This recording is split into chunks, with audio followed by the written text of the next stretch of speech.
1987 से पहले के डॉक्यूमेंट्स मांग रहे हैं। ठीक है, अब किसके पास, आपने तो बिहार का एग्जांपल दिया, दिल्ली में किसके पास होंगे अपने माताजी और पिताजी के डेट ऑफ बर्थ और उनके डॉक्यूमेंट्स 1987 से पहले के? मुझे नहीं लगता कि 5-10 से ज्यादा लोगों के पास होंगे, पूरी दिल्ली की बात कर रहा हूं मैं। तो मांग ही ऐसी चीज लो जो होनी नहीं है।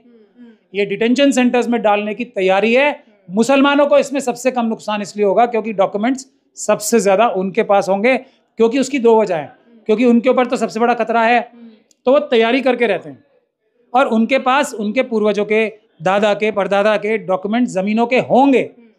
Schedule caste, schedule tribe community के पास कुछ नहीं होगा। महिलाओं के पास क्या डॉक्यूमेंट होगा? आपके पास, महिलाओं के पास तो कोई प्रॉपर्टी का डॉक्यूमेंट होने का सवाल ही नहीं उठता।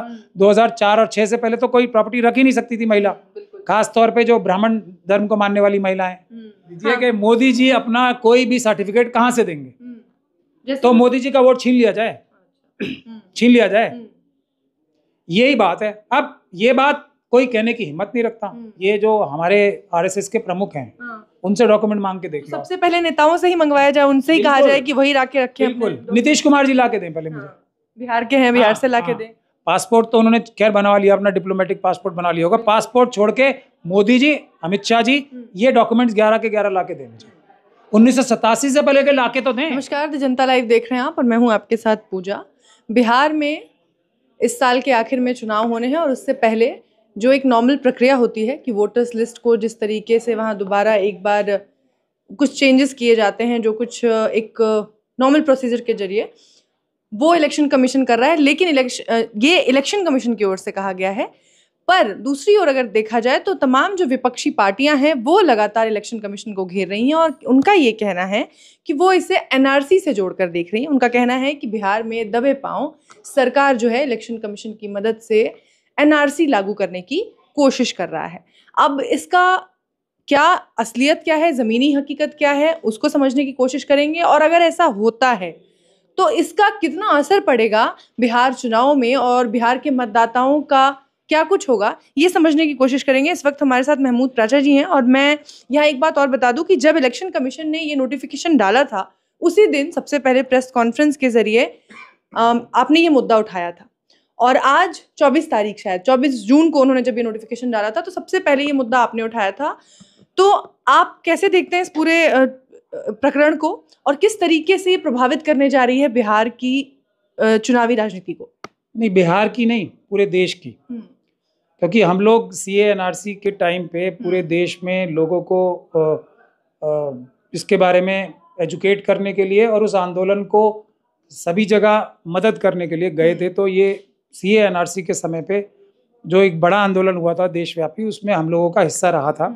इसीलिए हम लोगों की ये जिम्मेदारी थी कि इस बार भी सबसे पहले लोगों को आगाह हम ही करें, क्योंकि ये जो एक बड़ा खतरा जो सरकार उस समय इतने बड़े आंदोलन से एक तरीके से चौकन्नी होके एनआरसी लागू नहीं कराई थी, ये एनआरसी लागू करने की प्रक्रिया बिहार ने पूरे देश में स्टार्ट कर दी है, जिससे जनता का, सिर्फ गरीब तबकों का, वीकर सेक्शंस का, एससी एसटी खास तौर पे, मुस्लिम सिख क्रिश्चियन बौद्ध और ओबीसी और अति पिछड़ा वर्ग जो है, उनके सिर्फ वोट नहीं जाएंगे, उनकी नागरिकता ही चली जाएगी, उनकी ज़मीन चली जाएगी, घर चले जाएंगे।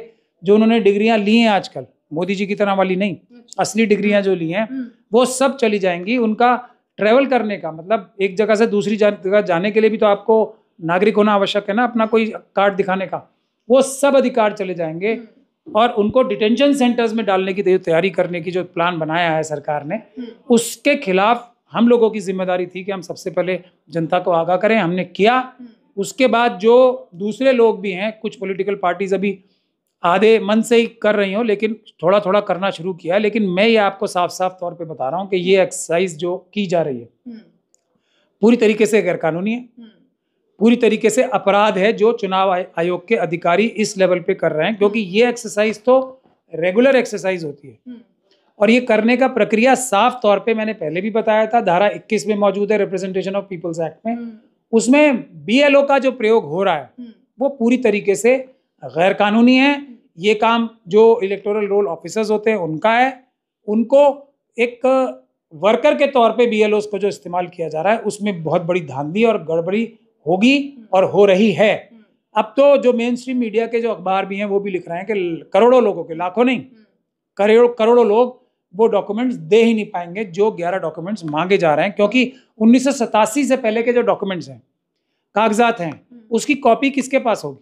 सर, बिहार एक बाढ़ प्रभावित क्षेत्र है जहां अक्सर बहुत बड़े एरिया में बाढ़ आता है। उसके अलावा अगर पिछड़ेपन की बात करें तो वहाँ एजुकेशन की क्या हालत है वो सभी जानते हैं। ऐसे में लोगों से पासपोर्ट मांगना, लोगों से उनके 10th की मार्कशीट मांगना, वो जो 11 दस्तावेजों की लिस्ट दी है इलेक्शन कमीशन ने, उस पे कहीं ना कहीं संदेह है कि वो कहाँ से लोग लाएंगे। और उसके अलावा दूसरा एक सबसे अहम सवाल ये है कि जिस तरीके से पहले जब ये नोटिफिकेशन जारी किया गया तो इलेक्शन कमीशन ने कहा कि 1 लाख वॉलंटियर्स हैं। जब इस मामले को थोड़ा सा हवा मिली और इस मामले को लोगों ने उठाया तो महज 3 दिन के अंदर उन्होंने जो दूसरा नोटिफिकेशन निकाला उसमें उन्होंने कह दिया कि 4 लाख वॉलंटियर्स हैं, हम जल्द से जल्द ये पूरा प्रकरण पूरा कर लेंगे। ठीक है, चुनाव आयोग से ऐसा समझना कि वो कोई भी बात अब सच बोलने के काबिल रह ही गया है। खास तौर पे चुनाव आयोग के जो भ्रष्ट अधिकारी हैं, जो टॉप लेवल पे हैं, यही अपने आप में सबसे बड़ी बेवकूफ़ी है। वो आरएसएस और बीजेपी के कार्यकर्ताओं के रूप में काम कर रहे हैं और वो हर बात जो वो बोलते हैं वो झूठी होती है। कोई भी 1% भी चांस नहीं है कि जो चुनाव आयोग की तरफ से कोई भी बात कही जाए वो सच हो, इसमें कोई चांस ही नहीं है। अभी आप 4 लाख का भी बोल देंगे कि वो भी कम है तो वो बोल देंगे 40 लाख है, उनका कुछ जेब से जा रहा है, बोलना ही तो है।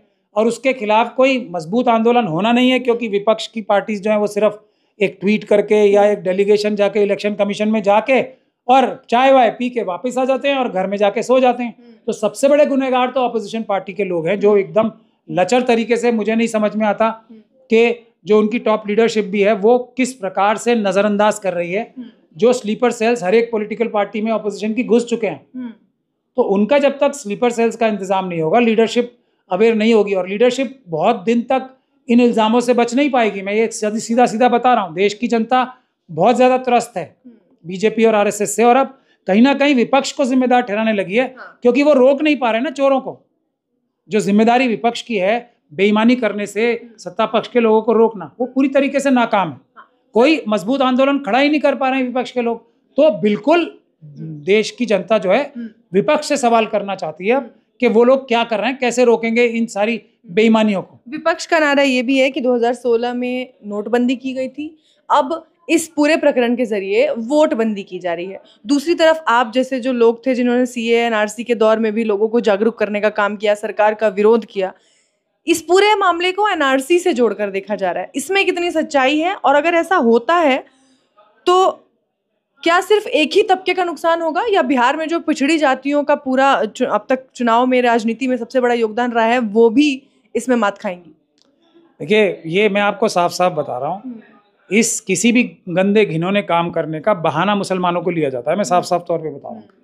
लेकिन मुसलमानों का इसमें सबसे कम नुकसान होगा, ये हमने बिहार आसाम में भी साबित करके दिखाया है, पूरी दुनिया ने देखा है। सबसे ज़्यादा नुकसान schedule caste schedule tribe OBC के लोगों का हुआ आसाम में भी, और 75% लोग ये थे, और महिलाओं का निकले। अब मुझे ये बता दीजिए आप, जैसा मैं आपको बता ही रहा था जब आपने सवाल पूछा बीच में, 1987 से पहले के डॉक्यूमेंट्स मांग रहे हैं, ठीक है। अब किसके पास, आपने तो बिहार का एग्जाम्पल दिया, दिल्ली में किसके पास होंगे अपने माताजी और पिताजी के डेट ऑफ बर्थ और उनके डॉक्यूमेंट्स 1987 से पहले के? मुझे नहीं लगता कि 5-10 से ज्यादा लोगों के पास होंगे, पूरी दिल्ली की बात कर रहा हूं मैं। तो मांगी ऐसी चीज लो जो होनी नहीं है। अब एक चीज मेरे पास नहीं है, सरकारी रिकॉर्ड में तो होनी चाहिए ना। मैं जाके सरकार से रिकॉर्ड मांगू तो सरकार के रिकॉर्ड में देंगे नहीं, तो गलती किसकी हुई? सरकारी अधिकारियों की ना। सजा कौन भुगतेगा? जिसकी कोई गलती नहीं है। तो ये सिर्फ और सिर्फ झूठ बोलने के तरीके हैं, लोगों को धोखाधड़ी देने के तरीके हैं, इस पे विश्वास नहीं करना चाहिए। जरूरत क्या थी? बिहार से पहले 2003 में ये रिवीजन हुआ था जब बिहार में, उसके बाद ये इस तरीके से अचानक से स्पेशल रिवीजन जो किया जा रहा है, क्या जरूरत थी? इससे बड़ा भी झूठ दुनिया में कोई नहीं हो सकता ना, यही बात है। क्योंकि वो चुनाव की तरफ से आधिकारिक एक सूचना जारी हुई कि 2003 के बाद कभी नहीं हुई, एक्साइज तो हुई नहीं। तो ये जो 25 सालों में क्या सब लोग जो तनख्वाहें लेके जो इनको एक्स्ट्रा पैसे मिलते हैं ईआरओस को, इंटेंसिव रिवीजन जिसकी बात की जा रही है, इंटेंसिव रिवीजन में जो लोग करने जाते हैं उनके सर पे सींग निकल आते हैं। बताइए आप मुझे, इंटेंसिव रिवीजन नाम दे दिया एक फ्रॉड करने के लिए, तो बाकी समय में जाके क्या करते हैं लोग? ये तो हर 3 महीने में ये उनकी ड्यूटी होती है ईआरओस की कि वो कंटिन्यूअसली इस काम को करें। तो वो इसका मतलब 25 साल से सो रहे थे वो लोग, 24 साल तक सो रहे थे, उन्होंने अपना काम नहीं किया, तो पहले उन सारे अधिकारियों को तो सजा दो आप, वो तो अपराध है ना।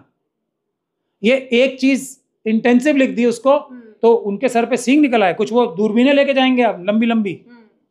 ये सब बकवास है, झूठ है, ये सिर्फ एक्सप्लेनेशन देने की बात है, लोगों को बहकाने की। और विपक्ष को की बड़ी सभ्रांता से बात करता है विपक्ष। अब ये कह रहा है, मुझे तो दुख होता है, मतलब हंसी भी आती है, दुख भी होता है, रोना भी आता है। वो ये कह रहे हैं कि ये काम जो है 25 दिन में 30 दिन में कैसे होगा। अरे ये काम पूरी तरीके से गैर कानूनी है, ये होगा ही क्यों? अब तो खुद ही उनके जाल में आ गए, ये कह के इतने कम टाइम में करा रहे हो। इसके अलावा तो इनको जब तक सीधे सीधे नहीं बोलोगे, तुम बेईमानी कर रहे हो, तुम झूठ बोल रहे हो, तुम बिल्कुल जनता को गुमराह कर रहे हो, कुछ लाभ नहीं होने वाला। इसके बाद जो वोट बंदी की बात की जा रही है, तो विपक्ष की अगर हम बात करें तो पप्पू यादव का कहना है कि इसका जनता को बहिष्कार करना चाहिए, और जब वो लोग आए आपके घर में इस तरीके की किसी भी आपसे सब दस्तावेज मांगने के लिए, आपसे पूछने के लिए, तो उन लोगों से कोई दस्तावेज उनको मत दीजिए, उनसे बात मत करिए, उनका बहिष्कार करिए। बिल्कुल बहिष्कार करना चाहिए, बिल्कुल सहमत हूँ। और उनको पकड़ के ले जाके पुलिस के हवाले करना चाहिए कि ये इन्होंने अपनी ड्यूटी आज तक नहीं की इतने सालों तक, तो इसका मतलब यही चोर हैं, इन्होंने अपराध किए हैं, पहले उसकी एक्शन इसके खिलाफ लो, फिर हम आगे की बात करेंगे। और ये जो सुप्रीम कोर्ट में पिटीशन डली है, उसका भी मुझे बहुत मतलब सबसे बड़ा खतरा तो अब ये आ गया है। अब सुप्रीम कोर्ट में कैसे फैसले आएंगे नहीं आएंगे, वो तो यही लोग जाने जो भाग के हर छोटी सी बात पे सुप्रीम कोर्ट जाते हैं और वहां पे से एक तरीके से हर बार हार के, मतलब कंसिस्टेंटली हर बार आके ये कह देते हैं कि जी हमारी न्यायिक व्यवस्था ठीक नहीं है। अरे आपको जब पता है वहां खतरा है, आप जाते क्यों वहां पे? तो उससे जो पीसफुल प्रोटेस्ट करके हम इसको रोकने का प्लान बना रहे थे, उसको भी बहुत बड़ा धक्का लगेगा। मैं इस स्ट्रेटेजी से बिल्कुल सहमत नहीं रखता हूं, बिल्कुल नहीं जाना चाहिए सुप्रीम कोर्ट। आज की तारीख में सुप्रीम कोर्ट जाना सबसे बड़ा खतरा मोल लेना है। और सुप्रीम कोर्ट खुद कहती है हमारे पास सीधे क्यों आते हो, तुम पहले निचली अदालतों में जाओ, तैयारी करो, सबूत लाओ। बिना किसी तैयारी, बिना किसी सबूत के आप एक संस्था हो बड़ी, तो सीधे सुप्रीम कोर्ट जाओगे। तो मेरे ख्याल से इससे आरएसएस और बीजेपी की हर बात मदद हुई है, इस बार भी मदद ही हुई। इसके अलावा एक और सबसे अहम सवाल ये है कि आधार कार्ड, जिसको लेकर बीजेपी ने जब सत्ता में आई उन्होंने बहुत हुआ मचाया कि बस एक आधार कार्ड आपके पास होगा, हर चीज को उससे लिंक करने की कोशिश की गई, जिस पर सुप्रीम कोर्ट ने अंततः रोक लगाई। और अब उसी आधार कार्ड को बिहार में जब लोग कहते हैं कि हमारे पास राशन कार्ड है, आधार कार्ड है, वोटर आईडी कार्ड है, उसकी कोई कीमत नहीं है। फिर आप लोग बेसिक बात फिर भूल रहे हो, वो सब झूठ बोलते हैं। जो आरएसएस और बीजेपी के लोग हैं वो हर बात झूठ बोलते हैं, वो सच कभी बोल ही नहीं सकते। तो उस समय भी झूठ, अब भी झूठ। अब आप मतलब इसमें अपना लॉजिक देते रहो, आपका कितना जबरदस्त 100% सटीक लॉजिक है कि आधार कार्ड तो आइडेंटिफिकेशन का सबसे बड़ा सबूत था, और आप उसी को नहीं मान रहे। तो एक आम आदमी के लिए जो निष्पक्ष है, जो एक संवैधानिक जगह पे बैठा है, उसके लिए आर्गुमेंट है ना, जो लोग झूठे बेईमान चोर हैं वो तो है ही, ये काम करने के लिए तो हैं वो। तो ये आर्ग्यूमेंट ही बेकार हैं, जो चोर हैं उनको चोर कहना पड़ेगा।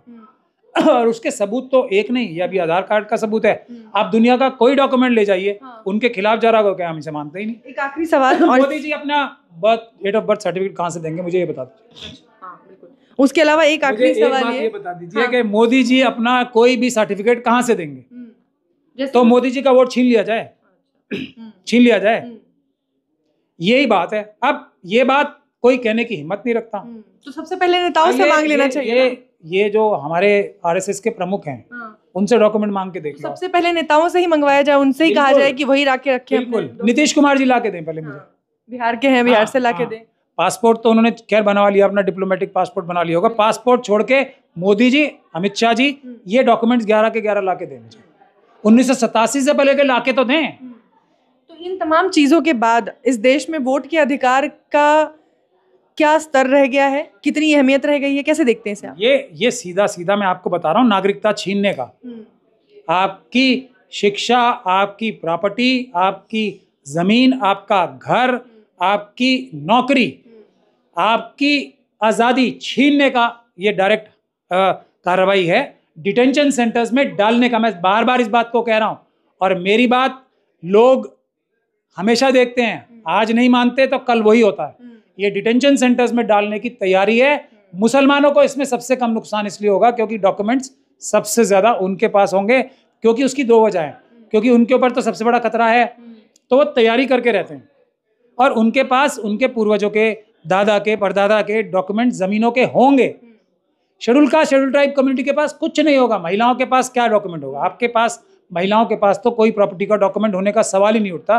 2004 और 6 से पहले तो कोई प्रॉपर्टी रख ही नहीं सकती थी महिला, खास तौर पे जो ब्राह्मण धर्म को मानने वाली महिलाएं, तो उनके तो सब गए ना, नाम सिरे से गए। ये इतना सीरियस मैटर है। तो ढोल गंवार शूद्र पशु नारी, ये सिर्फ और सिर्फ ताड़न सेंटर के अधिकारी, सिर्फ और सिर्फ ताड़न के, वो भी डिटेंशन सेंटर में अंदर ले जाके ताड़न के अधिकारी। चलिए, बहुत बहुत शुक्रिया सर। तो महमूद प्राचा उन लोगों में से हैं जिन्होंने बहुत पहले ही इस पूरे षड्यंत्र की बू जो है वो सूंघ ली थी और उसके बाद उन्होंने इस पर आगाह करने का भी काम किया था। बहुत बहुत शुक्रिया सर हमसे बातचीत करने के लिए। धन्यवाद।